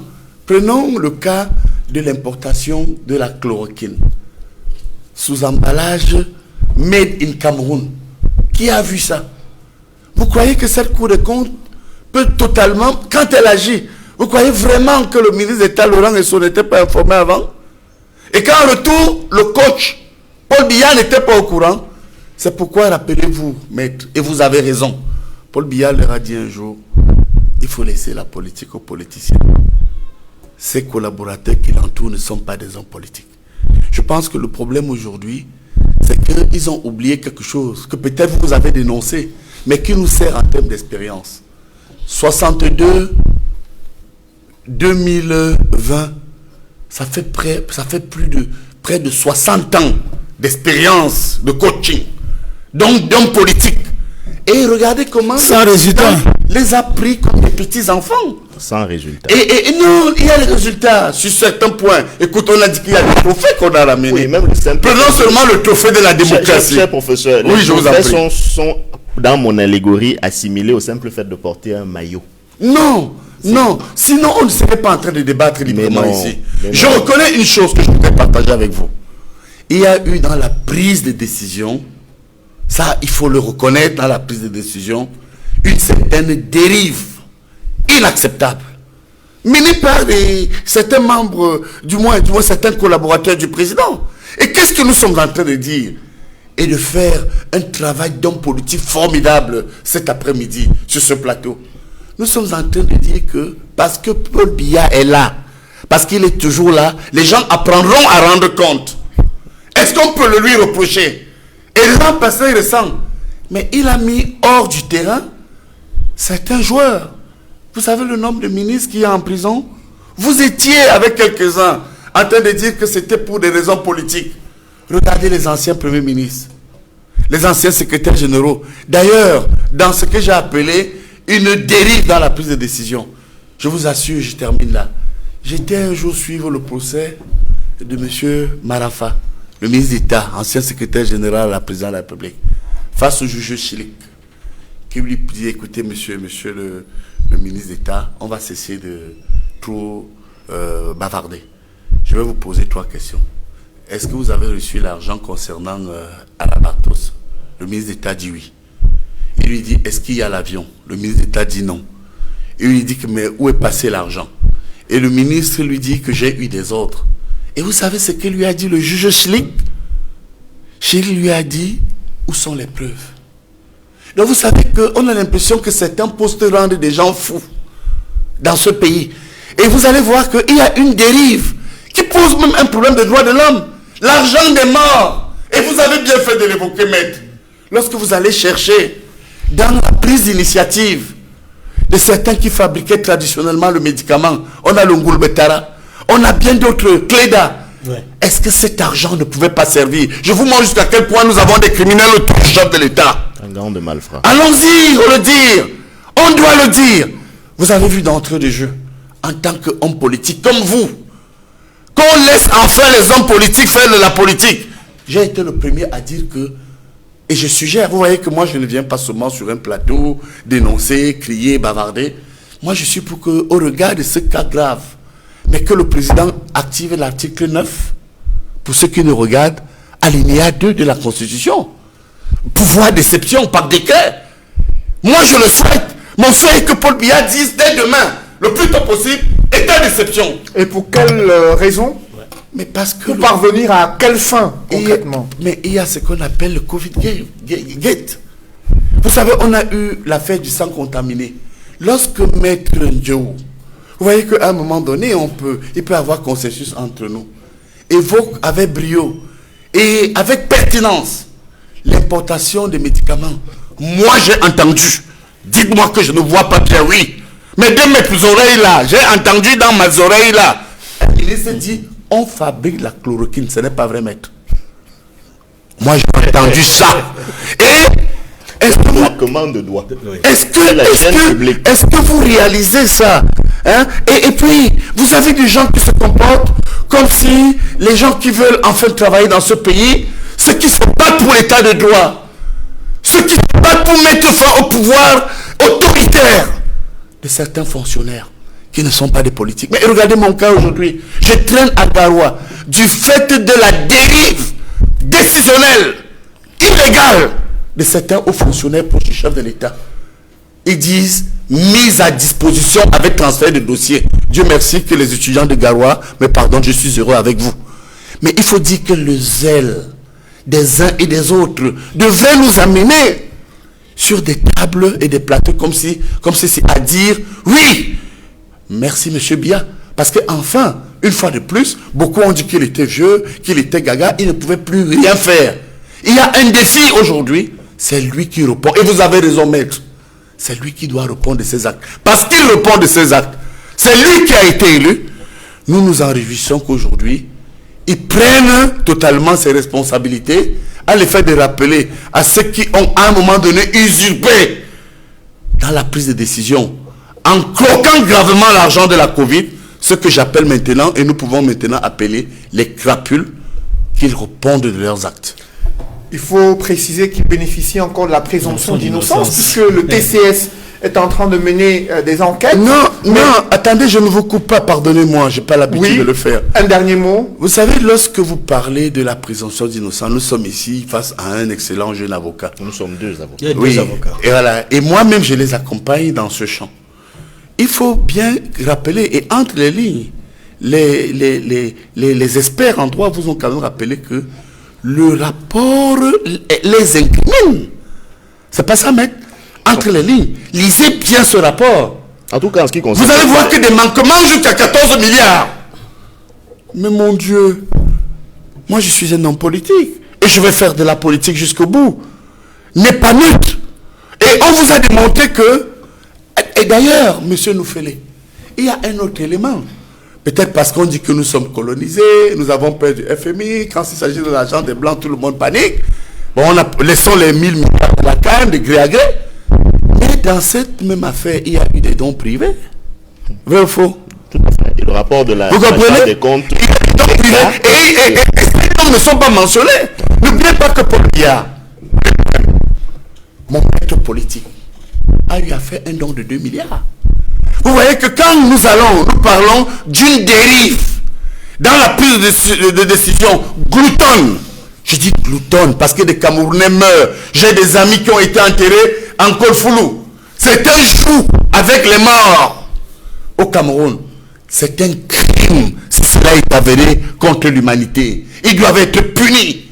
Ils doivent être punis et mon parti, le RDPC, je voudrais que plus que jamais ils apportent leur soutien au président Paul Biya parce que c'est inacceptable. C'est criminel. Vous vous rendez compte?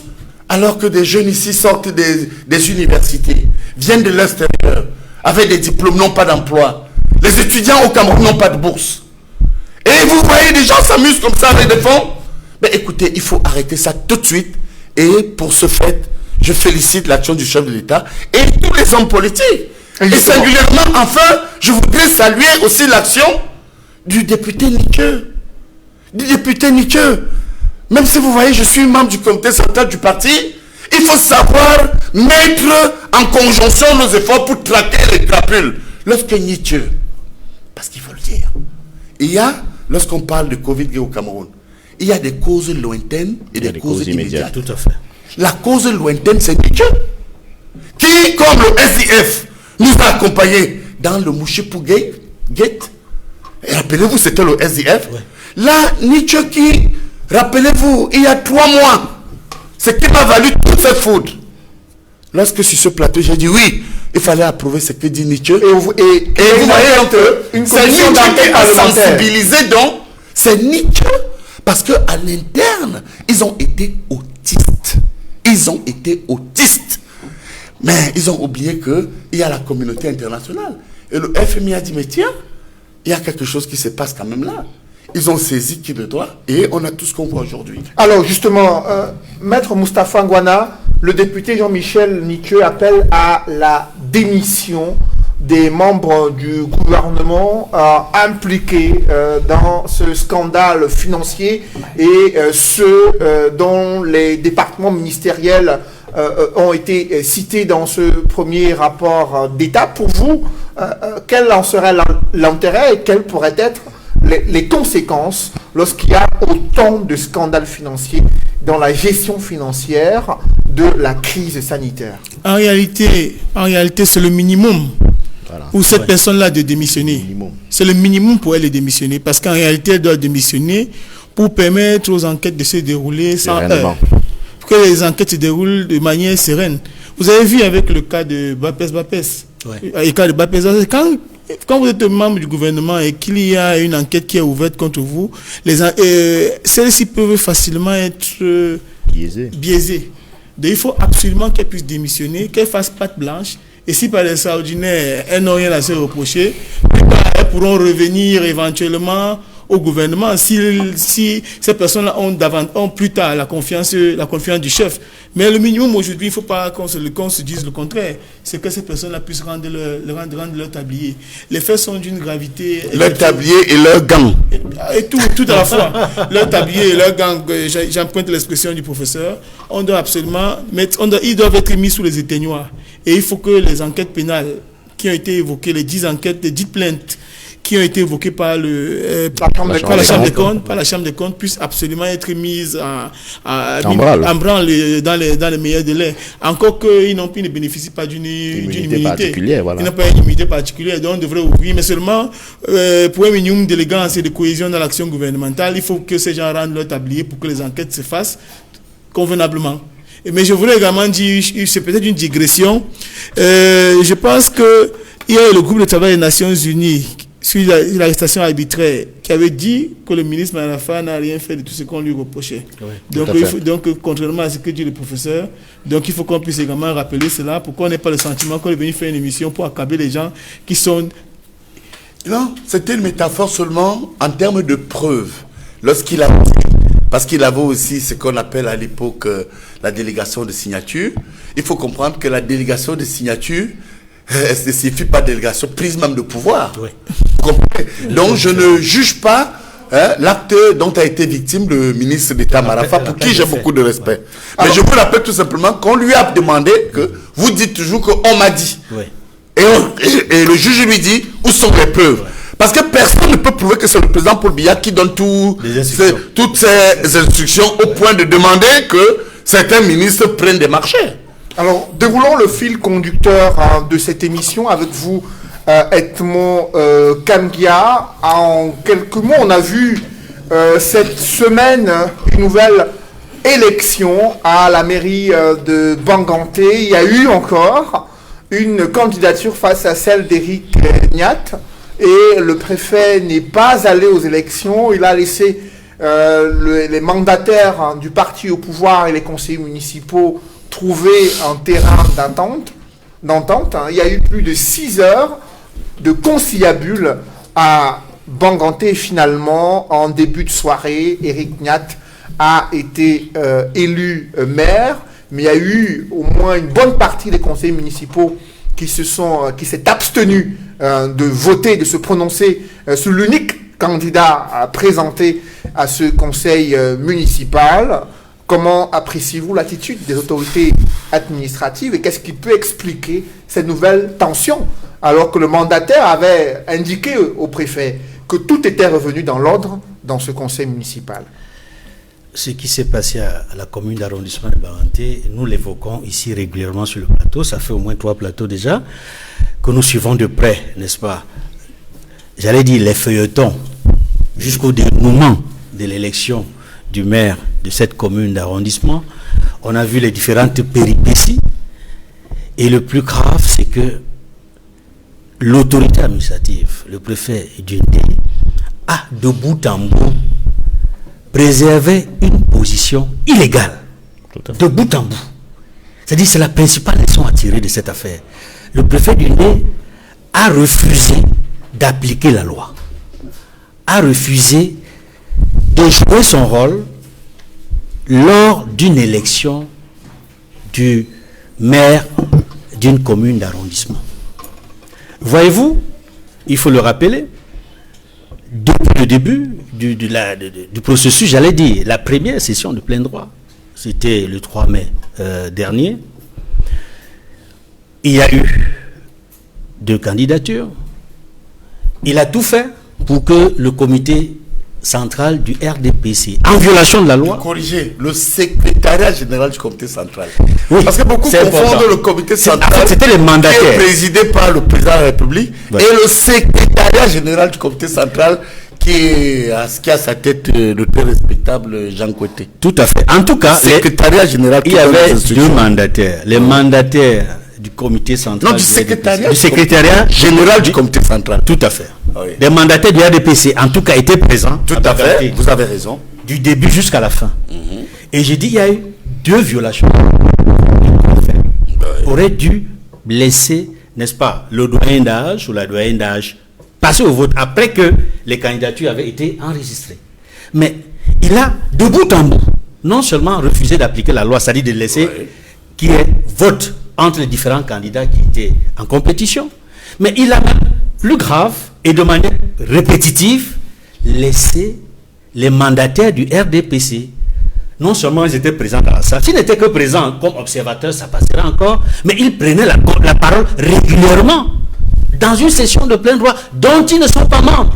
Les mandataires du RDPC ne sont pas conseillers municipaux élus. Ils n'auraient jamais dû prendre la parole en tant qu'élus dans une session de plein droit. Mais le préfet d'Undé leur a permis de prendre la parole. Puis, il s'est régulièrement retiré pour que le RDPC puisse entendre sur une candidature avant qu'il revienne, n'est-ce pas, de l'endroit où il s'était reposé. Et c'est ce qu'on a vu encore à la dernière session de plein droit, où c'était, j'allais dire, ce dénouement était infernal en termes de conciliabule. C'est-à-dire du matin jusqu'à des heures tardives. Il s'est retiré, il a laissé le RDPC prendre la parole, les mandataires du RDPC prendre la parole, comme s'ils étaient membres de la session de plein droit, et discuter, ils ont discuté. Et après, le plus grave encore, enfin, il y a tellement de choses graves que je ne sais plus comment faire une chronologie, une hiérarchie de la gravité des actes posés par monsieur le préfet du Nid.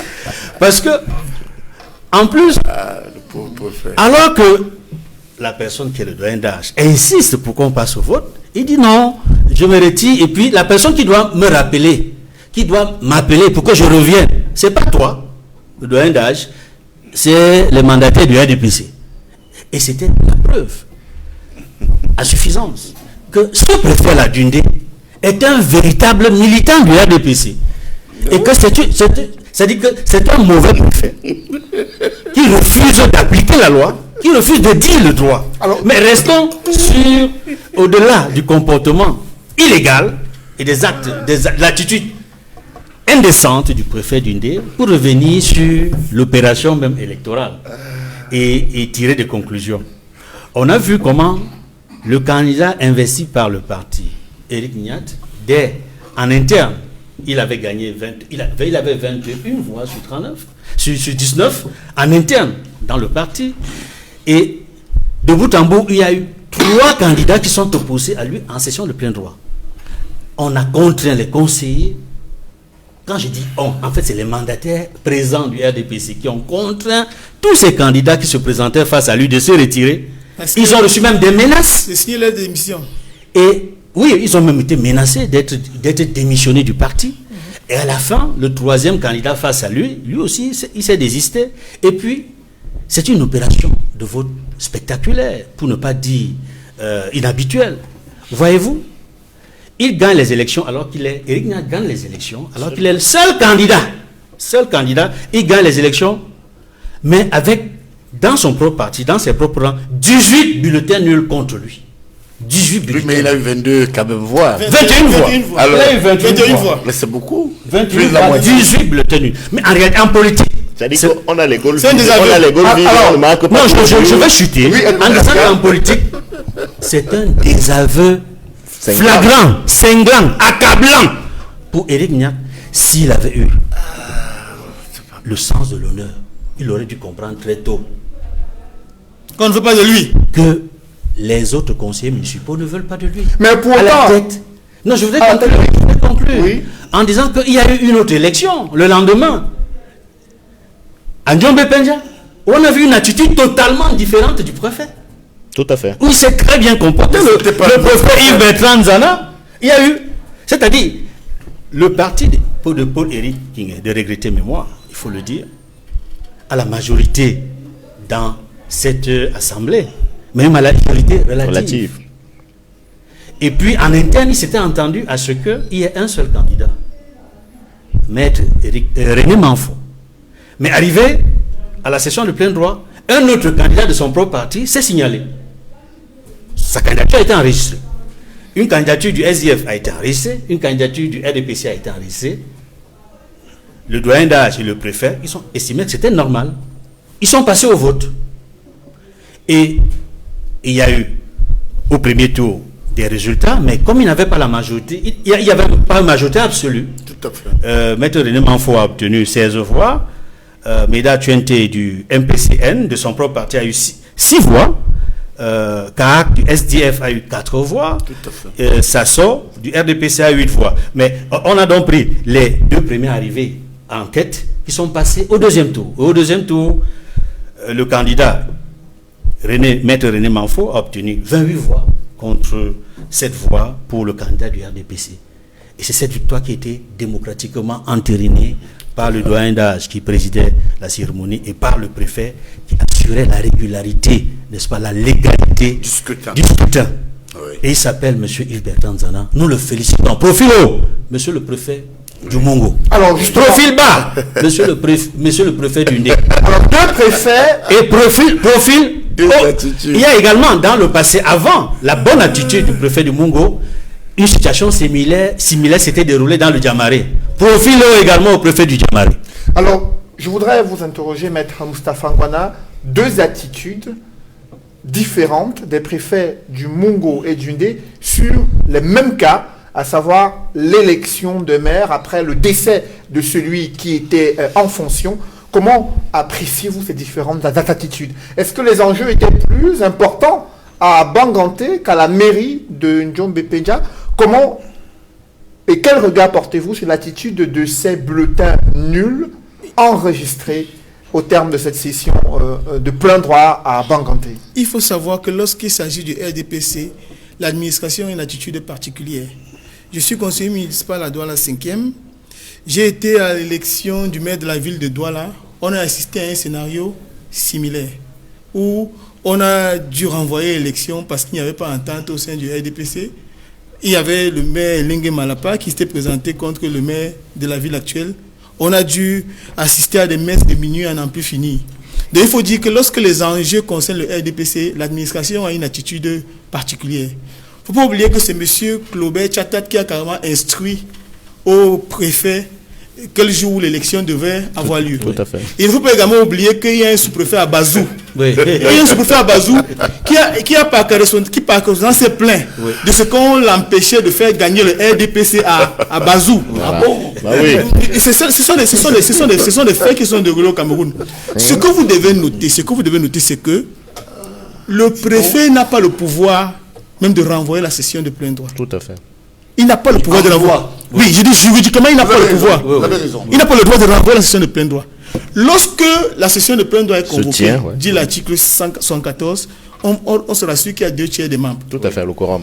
Le quorum n'était pas atteint la première fois, donc Oui. automatiquement, La prochaine se posait. Donc Tout à on pouvait fait. prendre la décision même à la Même si majorité, le quorum n'est pas à la majorité Tout à fait. des personnes présentes. Présente. Tout à fait, c'est ça. Le préfet ne conduit pas les travaux. Lorsqu'on commence, on désigne le bureau d'âge. Tâche, tout à fait. Le plus ancien Président, et le plus jeune. Le plus jeune. Alors, ce sont les deux qui conduisent l'élection de bout en bout. Et ce sont eux également qui ont le loisir, ici, cela est nécessaire, de renvoyer. Mais ici, c'est le préfet qui a pris une place qui n'était pas la sienne. Il allait se réfugier, c'est pas chez lui ou dans un hôtel, en attendant que les membres du RDPC puissent s'entendre. Oui. En réalité, celui qui présidait la session de plein droit aurait dû poursuivre son élection en toute sérénité. Et de mon point de vue, cette élection est une élection qui est essentiellement annulable. On peut l'annuler à tout moment. Il suffit qu'on fasse par voie du suivi des procès-verbaux d'audition des différents conseillers municipaux qui ont assisté à la séance et différentes pressions dont ils ont fait l'objet. Également les membres du comité central du RDPC qui ont pris la parole parce qu'elles n'en avaient pas le droit. Aucune qualité. À aucun moment ils n'avaient le droit de pouvoir prendre la parole au cours de cette session pour dire quoi que ce soit. Donc le préfet, il ouvre tout simplement. Ouais. Quand il a ouvert, il s'assoit, il est un spectateur.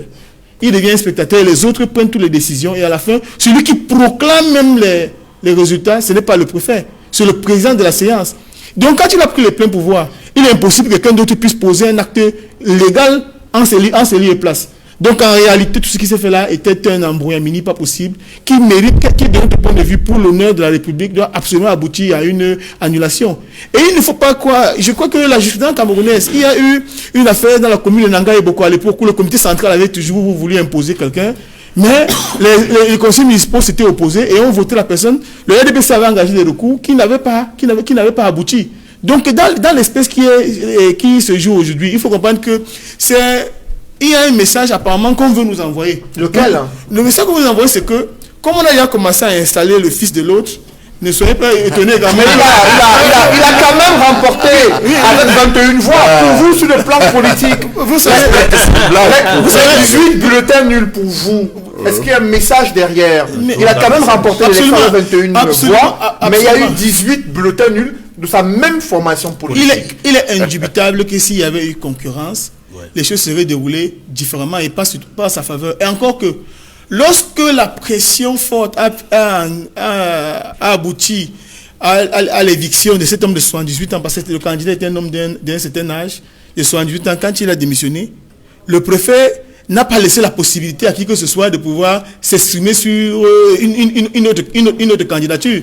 Parce qu'on doit laisser les conseillers municipaux prendre les décisions qui sont les leurs.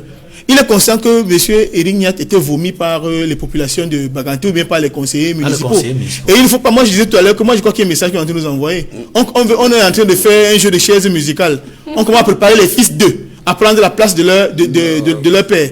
Et je voudrais donc dire ici là que les fameux franquistes ne croient pas que c'est l'occasion qu'il est offerte également de venir un jour diriger le Cameroun contre la volonté des Camerounais. Parce que ce que vous oubliez, c'est que il y a des situations comme celle-là, elles sont analysées de manière superficielle, alors qu'il y a un message subliminal qu'on nous envoie, en nous faisant croire que bon, comme Éric Niaka a pu prendre Baganté, pourquoi est-ce que Frambia ne prendrait pas la suite de son père à Yaoundé? Et il faudrait que les gens sachent que Baganté c'était une cour de récréation.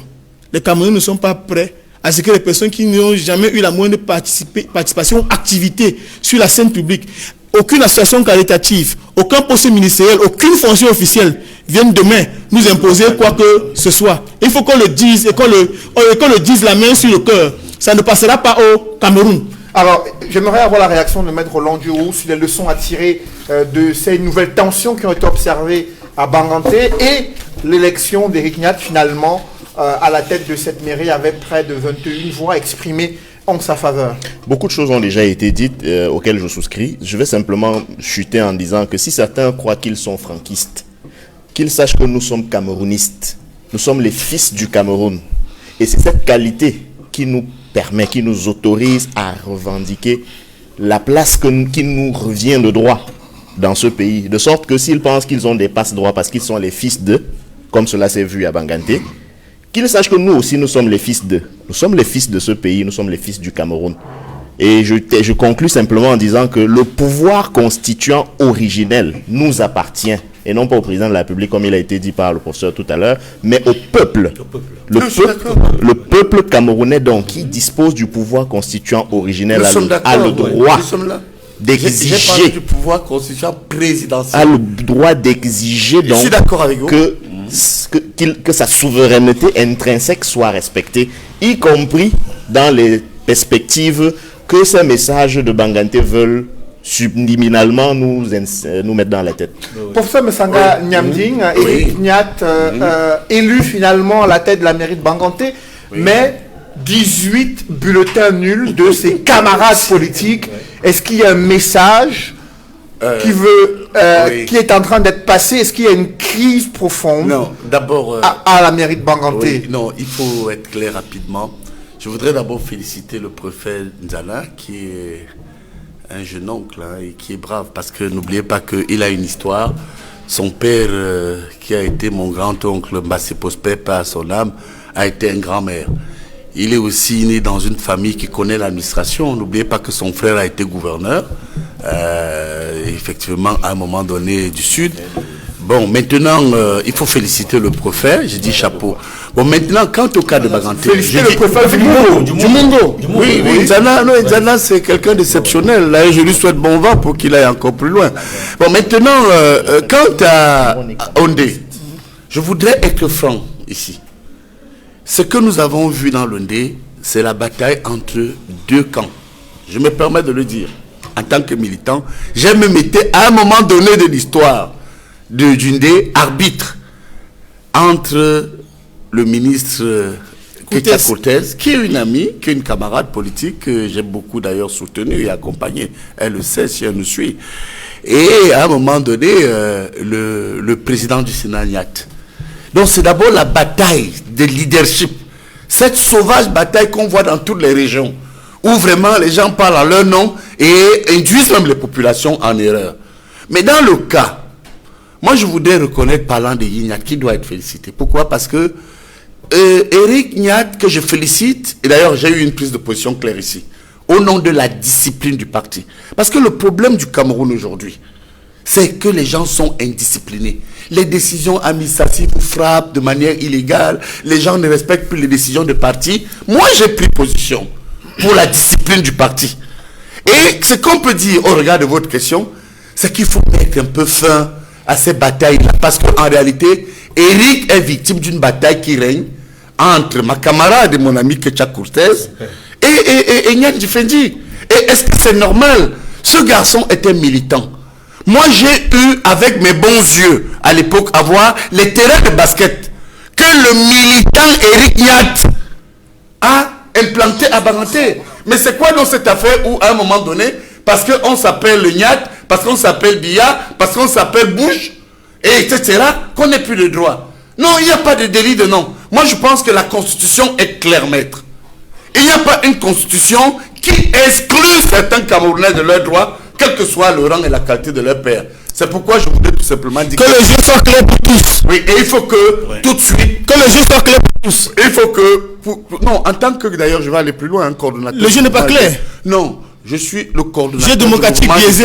Et les CAM va se comporter comme le préfet du nez. Dans le RDPC et au sein du pouvoir, je vous assure, je dirige le plus grand mouvement, le mouvement des biaïstes, qui porte le renouveau. Il n'y a pas dans notre agenda, nous autres biaïstes, là je sors de ma réserve, une connaissance indiquée sur la candidature de Franck. D'ailleurs, je vais aller plus loin. Cette candidature est montée. C'est le ballon d'essai. Un groupe de personnes. Non, ne comparez pas. C'est le ballon d'essai. Comme le temps nous fait défaut, pardonnez-moi, ne me coupez pas, c'est pas courtois. Je voudrais tout simplement dire que il faut féliciter Edi Nyat pour deux raisons. Un, il est jeune. Et deux, là, au moins, je salue, la discipline du parti a été respectée. Messieurs, c'est la fin de cette émission. Je vous remercie, professeur Musanga Nyamding. Je vous remercie. Osoko.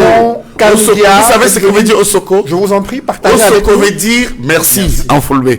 Osoko Djour. Et merci d'avoir fait le déplacement depuis Garoua jusqu'ici à Douala. Je remercie également Maître Roland Diou et Maître Moustapha Ngwana d'avoir participé à cette émission. Mesdames, Messieurs, merci de l'avoir suivi et merci de rester sur Equinox Télévision.